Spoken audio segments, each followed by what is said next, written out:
If you're not able to do the gangster two-step or the gangster hop properly, then you got some problems with the smoothness. But don't worry, I got you.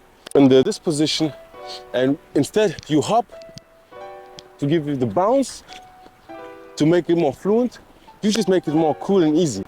That's why we make like a kick, step on the right foot, bounce to the back.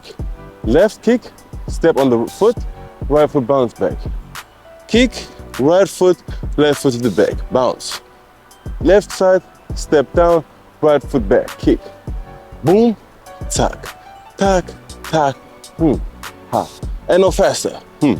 1, 2, 3, 4. 1, 2, 3, 4. Now from the back.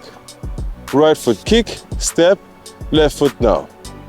Left foot kick, right foot, left foot steps, right foot to the back, and we come back on the left foot to kick.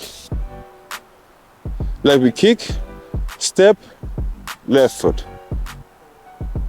Kick, step, right foot back. Now faster. Boom. Boom. And after practicing this from time to time, you will see that you will get it more quicker in the right movement.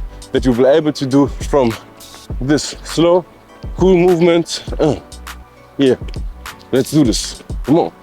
Some more expression and hops. Okay? But just be respectful of the moves, and hope to see you in the next video. It would be nice if you show some love via likes or a comment, and we'll see you in the next video. Your Petty Moves, I'm out.